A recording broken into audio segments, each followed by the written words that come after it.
nze Dr. Mukasa Nicholas, Chief Executive Officer CAFO, Kampala Arcadians Advocacy Forum. Kampala Arcadians Advocacy Forum, we represent abasuubuzi baffe bonna abakolera mu zaakedi eziri mu Kampala. Ng'ekyagiteesaawo kwe kulaba nga embeera y'abasuubuzi etambula bulungi, buli kintu kitambula bulungi nga tukolera wamu ne gavumenti. Kubanga embeera ennungi bw'eba ng'etambula ne gavumenti efunamu.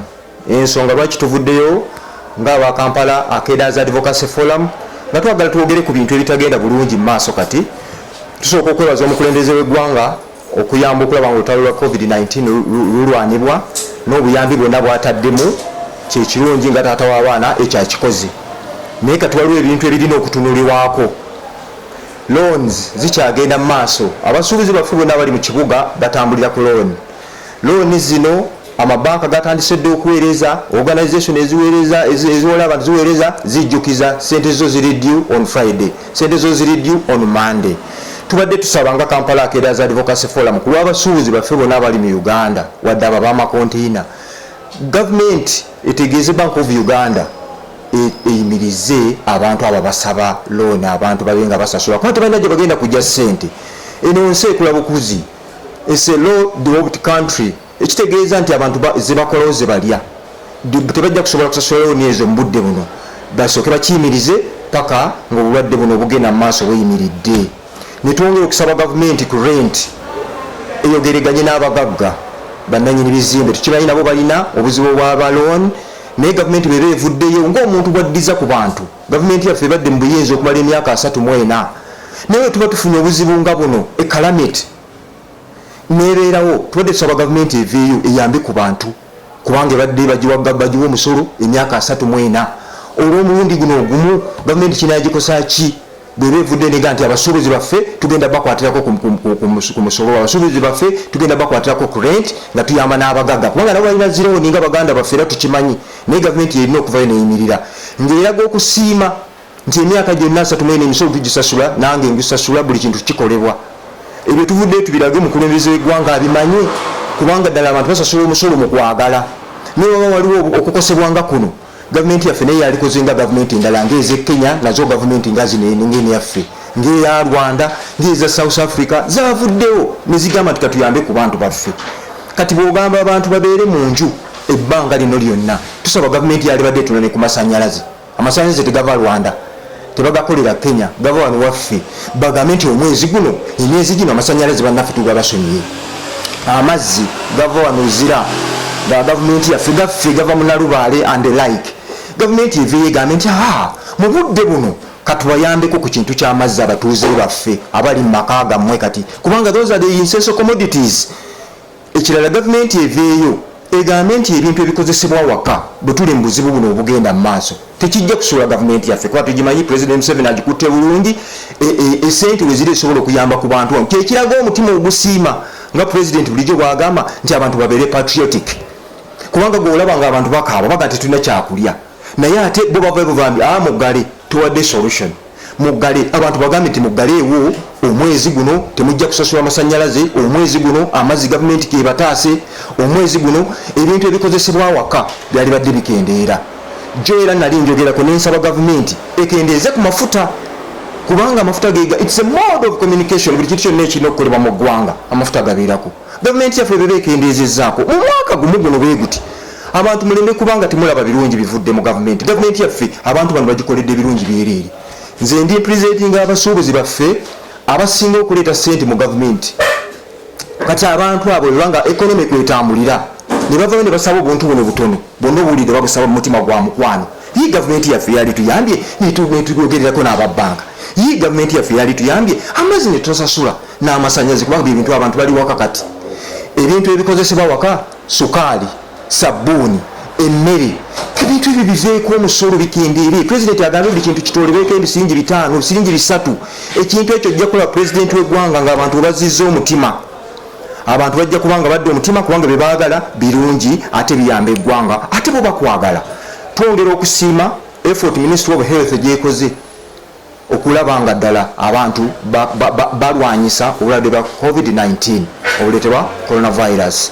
kati ekintu ekyo kikulu nnyo wabula sijja kugamba nti abantu bakugamba bakuume mu nnyumba babeere mu nnyumba naye ate tobawaddeeko you have not improvised anything gamba nti mbeera waka naye katubayambeko bwe muti kubanga byenjogera mbirirako obumanyi nti amawanga amala gabyogedde kati lwakuba nti Amerika yo nsi nnene yo yagambye abatuuze baayo buli wiiki ekyo kiri ku record egenda bo asingi $1,400 that's over 4 million shillings of Uganda currency ekyo mu Amerika bwe kiri n'abasoma amawulire kiri kubanga ndi informed man yagambye buli mutuuze egenda mu $1,400 ali above 18 years eyambe ku sente ziyamba waka ffe tetunatuuka ku level eyo naye tubeeko ekyogerwako nti tujja kubayamba mu kino nze ntuusa birowoozo by'abasuubuzi kubanga bentwala bakadde bange abasuubuzi bano bonna akedezebala mu Kampala ffe tugipresentinga nga kafu era twavaayo kutabaganya abantu era bino ebirowoozo by'embawa si byange nga Mukasa wabula byabatuuze bye basaba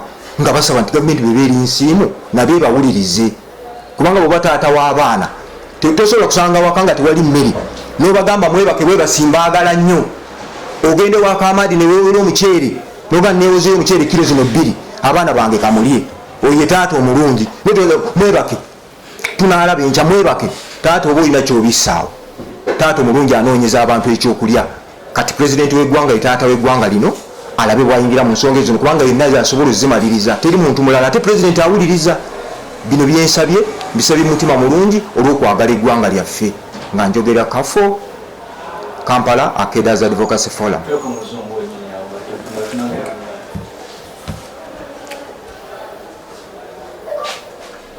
Now, my names are Dr. Mukasa Nicholas. I'm the Executive Director of Kampala Akeda's Advocacy Forum, of which is an organization, a non-government organization, which kicked in to see how we can join hands and work with the government. And for that matter, we are there to represent all people who are working in arcades, over 750 arcades in the Kampala Metropolitan. We represent them. These are their views to the government. Through KAFO, Kampala Akeda's Advocacy Forum. Because the reason why we kicked in to see that people are working in a good harmony with the government and government institutions. If at all there is any issue which has arisen, we raise our voices to join hands and then we work with the government. First of all, people or traders who are the biggest income generator, or people where the income or the economy of the country, 75% of it is coming from the traders in Kampala, and Kampala is the heart of Uganda. They are saying this about loans. The loans, people who have given out loans, those banks, commercial banks, they have started demanding their money. We are requesting the government to at least to tell the Bank of Uganda to work with those institutions to hold on, because the calamity is still going on and people have nowhere to get money. They are not importing, they are not selling, they are in their houses. We also have to be appreciative. Now, like, our government has been there for 34 years. If at all the calamity has come, why can't people be helped for this little material time and then work together with the people? People are requesting the government to talk with the landlord, although they have also loans which are big. If the government work with them, they can also subsidize, and then don't demand rent, because people, are they going to pay? They're just sleeping at home. How are they going to pay? And these people need their money. So we are requesting the government to talk to the landlords to be patient, or to at least to waive 2 to 3 months, because they are also been getting money from us for years and years. This is a two-way. The government has also to consider us as people who are giving, who are moving, making the economy to move, and also the landlords to consider us as people who are giving them money. We shouldn't be left there alone. When the government is talking, doesn't talk about all the issues that we are going to subsidize on this. Can we subsidize on electricity? Umeme is coming from Jinja. Water is coming from Luzira. Those are government parastatal bodies, whereby it has an upper arm.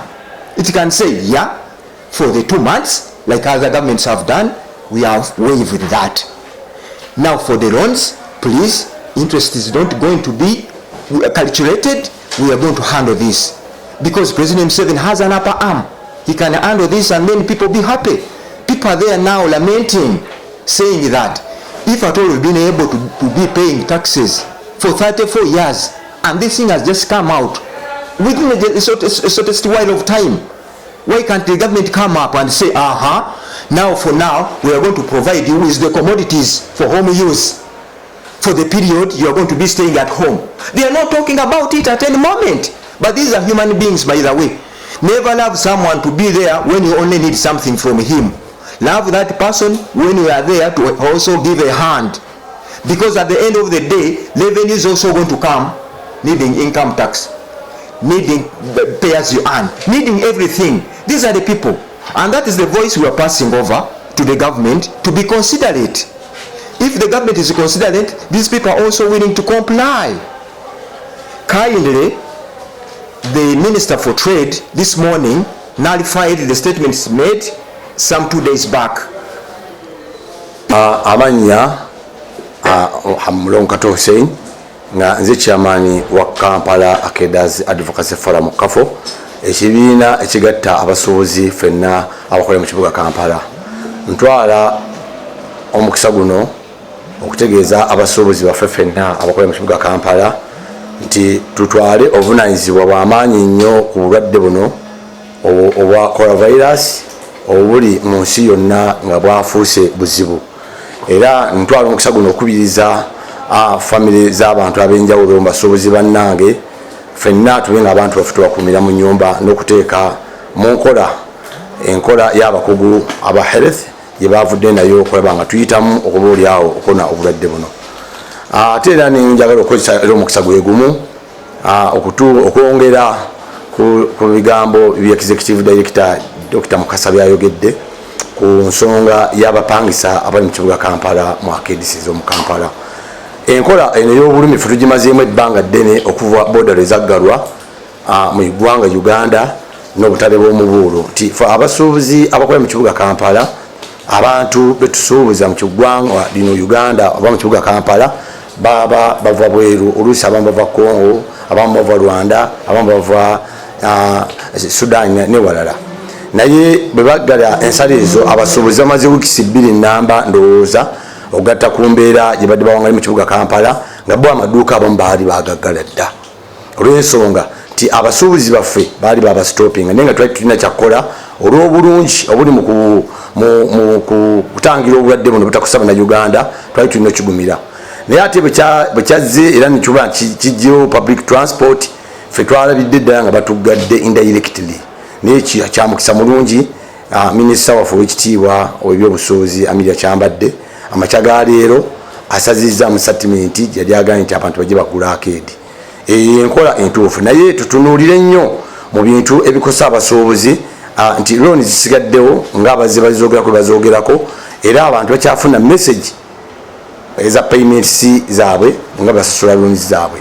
Tutwala omukisa guno okubiriza gavumenti naddala ow'ekitiibwa omukulembeze waffe omulungi Your Excellency nti oze mu mbeera y'okulaba nga tulwanira wamu n'amaloboozi go tukwebaza pulezidenti w'eggwanga okulaba nga ne bannabyabufuzi mwenna muvuddeyo nga temulimu mbeera ebyabufuzi wadde ebibiina tusobole okulaba nga tutangira oba oliawo n'okusomesa abantu baffe kiki bateekeddwa okukola okulaba nga bawona okufa.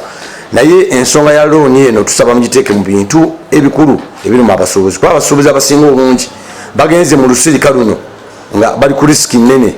Ebiseera ebisinga obungi abantu baba beewola ssente basingayo mayumba gaabwe mbasula basingayo bintu ebyo byabuvunaanyizibwa ate abatuwola batekinga advantage eyokulaba nga batwala ebintu byaffe mu nsobi ntono nnyo ebeekoleddwa. So n'olwekyo tusaba nti waleme kubaawo mbeera enyigiriza abantu baffe kulaba nga batwalako bintu byabwe. Looni zino tubadde tusaba gavumenti eva eragira Bank of Uganda estopinge looni z'abantu ne payments ezifaanaganako bwe zityo. N'ekirala nti bateekawo enkola ennungi gavumenti esobola okuddiza abantu ng'eyita mu mbeera oba oli awefaanaganako bweti nti kilo ya kawunga bebanga eri ku 4,000 gavumenti etusasuleko 2,000 omuntu asagula akawunga kano 2,000 ng'ebbiri gavumenti egisasuliddeko olya kilo y'ebijanjalo eri ku 5,000 gavumenti etekeyo 3,000 omusuubuzi kira agigula 1,800 oba 1,500 kubanga gavumenti yagenze okuggala abantu okujja mu kibuga Kampala oba okuva mu mirimu gyabwe abasinga obungi nga tetulina ketwetegekedde. Abasuubuzi abasinga mu kibuga Kampala bammere ya leero, teriyo musuubuzi akolera mu kibuga Kampala ng'alina kilo z'omuceere 10 mu nju. Ffenna abasinga obungi tuvaawo nga oluusi ekyeggulo tugenda kuddayo nakyo abantu baleke bafumbe emmere nga kyekyeggulu era kyekyemisana. So kitegeeza ki nti ffe tuli bammere ya leero, naye bammere ya leero nabo baagala obulamu, bakkiriza ekirowoozo kya gavumenti batuule ewaka, naye tubapuushinze tutya okulaba nga babeerawo, okendeeza ku bujagalalo n'obubbi n'obutemu buyinza okubeera mu bantu baffe. So tubadde tusaba gavumenti eyongere okutunuulira ekintu ekyo n'obwegendereza, ekintu ekikwatagana ku loans ne obaoliawo ne rent, kubanga abantu abamu bakagwa ensonyi asobola okusinziira awo naga ti nze sinze nakuyimiriza. So nolwekyo tusaba nammwe ba landlords mubeere n'obuvunanyizibwa ku bantu bammwe, kubanga basinga obungi babadde nammwe ebbanga ddene mubaddize okutambulira awamu kisinga okuba ekirungi. Amannya chairman, amazzi n'amasanyalaze babadde bangambye nti amazzi n'amasanyalaze, amasanyalaze gano abantu abasinga obungi gasasulidde ebbanga kabe kasinga obulamu bwaffe bwonna. Nze nkulidde masanyalaze, nze kitange yasasula amasanyalaze mpaka lwe nakula, nange neekula nezaala abaana nsasudde amasanyalaze era kyagasasula. Tusaba amasanyalaze gano tutugasubula kuva Rwanda oba Tanzania gaffe, gavumenti eveeyo n'ekiragiro ekirungi eyaffe ennungi esobole okuba nti abantu baddiza ku masanyalaze n'amazzi, amazzi gaffe ga wano.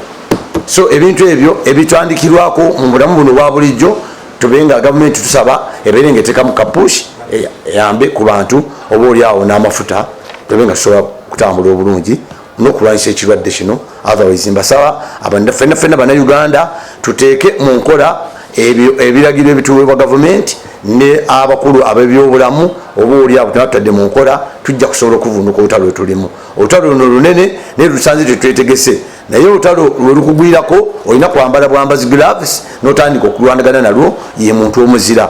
Mbakakasa bannayuganda temutya nnyo, tubeere bagumu, wabula tufollowing instructions ezituweereddwa abagugu, tujja kuwona obulwadde buno tube nga twesiima insha allahu taala. Amannya Mulongo Katose, chairman Kafu neyanza neyanza. Waliwo abavubuka bali mu tawuni nga babbensa emmere ku mmoloka ekiro nibana babena naso abavubuka abo olowooza oyinza okuba message ki ku abantu ababba emmere ku mmoloka ezibazitanga? Abavubuka ababba abalabwako ku kamera nejjuuzi ndowooza neggulu nekawunye ekiro babaddemu okwo, ntwala omukisa guno okukubiriza abavubuka nti ensi si yakuliisa maanyi. Omuntu gobba yataddemu sente ze ntono nnyo okulaba nga ajja naye asobola okubenefitinga nga gwe bayagala okubenefitinga. Omuntu osobola okuyiiya tubeere bajjagujagu bwolaba nga Kampala agaanye nga kati essaawa eno baagala babyakulya, genda okwatagane n'abantu abasobola ebyokulya osobola okufuna omulimu. Naye tujja kujja ku bintu by'abantu kukozesa maanyi, mujja bajja kubakwata babasibe ate tubeere nga tufiirwa abantu baffe, ate nawe obeere ng'odda mu bulamu butali bulungi. Oyinza okulaba nga obulamu bukaluubiridde nnyo olw'okubanga oliwo tolina kyolya, naye ate obwekomera buyinza okukaluubira okusinga ku buno. So tusaba tubeeremu n'omutima omulungi ogw'obutaagala kufiiriza bannaffe, tusobole nga tutambulira wamu mu mbeera ey'obuntu bulamu. Omusuubuzi abanga muzadde, omuntu omuzadde bw'asanga omwana wa neiba nga ali ettaka omugjawo, tomala kubuuza nti wani, omala kumujjako ttaka n'okubuuza ani amuzaala. So n'olwekyo abasuubuzi tubeeremu n'omutima ogwo, si nkola yaffe. Neyanza n'ekirala waliwo abasajja oluvannyuma kati obuvunanyizibwa bali mu bboddoka ate abali mubalekawo olw'embeera eno abasajja babamugezi kyabafuuma bali mu maka nebakyala abasajja abali mufuni maka ne bakyala baabwe mbadde mbawa amagezi nti embeera eno nga bwe mugiraba tetwawukanya, wabula omuntu oteekeddwa okusala amagezi.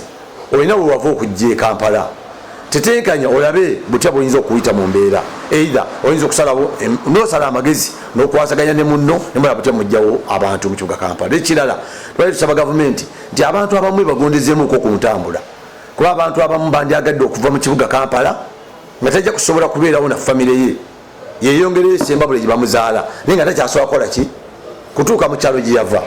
Abantu abo gavumenti mbalowoozeeko, singa omuntu abasazeewo kudda mu kyalo olw'embeera waali apangisaawo, lwatakoze talya kati takola, omwadde omwezi mulamba, ayagala kudduka mu kibuga abantu okufa enjala, abaza essembabule oba abaza Arua, akoze atya? So mbadde nsaba gavumenti ekitunulemu n'obwegendereza eri abantu abaagala okutambula kudda mu byalo basobole kuba nti babaako nabo n'omukisa gwebayinza okukozesa neyanza Nyanze Mbowa Ibrahim, Vice Chairman Kampala Akendanza Advocacy Forum KAFO, ekibiina ekikulembera abasuubuzi abakolera mu arcade z'omu Kampala. Mpozi ntwala omukisa guno okukubiriza abannayuganda bonna ne bannakampala okutwaliza awamu okuba nti buli omu atwala obuvunaanyizibwa kulaba nti tutangira obulwadde buno okusaasaana mu ggwanga lyaffe. Ensonga ey'okubiri, ennaku z'omwezi nga 2 ffe nga abakulembeze ba KAFO twavaayo ne tuwandiikira omukulembeze w'eggwanga nga tumutegeeza ensonga 8 kulaba nti azitunulamu babeere n'engeri gye bayambamu abantu, naye tetunafuna kwanukula. Ministry ya Health twali tugisabye nti ebeere nga eteekawo ensiisira wano mu senta mu kibuga abantu we basobola okgenda ne beekebeza, kubanga ebifo ebyateereddwawo bw'obyetegereza biri wala nnyo. Omuntu kizibu nnyo kati tewakyali ntambula ya lukale, kizibu nnyo okuva wano n'agenda Entebbe n'atambula n'agenda e Mulago okuba nti bamukebera. Naye singa Ministry ya Health etuteeredde ensiisira wano mu kibuga wakati nti omuntu asobola okuva wano n'agenda ne bamukebera n'atadda wakaate kusaasaanya bulwadde eri famire. N'olwekyo tukubiriza Ministry ya Health eveeyo nti tubeere nga tuyingiwaza ensiisira zino mu bitundu ebyenjawulo abantu we basobola okgenda ne beekebeza obulwadde buno tusobole okusunsula abalwadde ku balamu. Ensonga ey'okubiri, tusaba gavumenti mu kiseera kino ekyakazigizigi ebeere ng'ekendeeza ku musolo oguva ku mafuta, nti ebintu byonna businga okendeeza omusolo gw'amafuta ebintu byonna bijja kuba bisala bbeeyi, kubanga gavumenti yatugambye tugende mu mayumba naye tewali solution. Abantu abasinga mu ggwanga banoonya mmere ya leero, lwatafulumye talya. Kati singa bakendeeza ku mafuta, omusolo oguva ku mafuta ne gakendeera, ebintu byonna olaba nti automatically bisobola okusala. Ensonga ey'okusatu, tukubiriza ekitongole kya KCCA okuba nti kikwata bulungi abantu abali ku nguudo nga batunda ebyokulya, kubanga kyekyasigaddewo kyokka, ate bw'onaava eno n'obayoola n'obakuba kibooko, kitegeeza abantu boggalidde mu mayumba bagenda kufiira mu mayumba. N'olwekyo abasirikale ba KCCA enforcement babeere n'empisa, bakwate bulungi abantu abatunda ebyokulya babaleke bakole. Mpozi ensonga esembayo, eddirira esembayo, tukubiriza gavumenti eveeyo mu bulambulukufu ebeere ng'eyogera ku nsonga y'amazzi. Abantu bali mu mayumba naye bateekeddwa okukozesa amazzi, naye gavumenti tennavaayo kulambulula bulungi ku kitongole eky'amazzi ekikwasaganya amazzi, kubanga abantu bajja kubeera mu mayumba babasaleko amazzi. N'amasannyalaze gavumenti tennavaayo bulungi kuba nti erambulula ku nsonga y'amasannyalaze, abantu bagenda kubeerawo batya. Ensonga y'ebitongole ebya nga MTN, Airtel n'ebirala byonna twabisaba bibeere nga biteekawo bundles ez'enjawulo, abantu bano okusigala nga bawuliziganya ne bannaabwe, kubanga kati abantu bali mu nnyumba tebasobola kufuna sente zigula airtime bundles. Ebitongole ebyo byandibadde bivaayo ku ssaawa eno ey'akazigizigi okulaba nti biyambako abantu, atiisi omuntu n'asasula 2,000 bamuteeke ku bando ya mwezi mulala.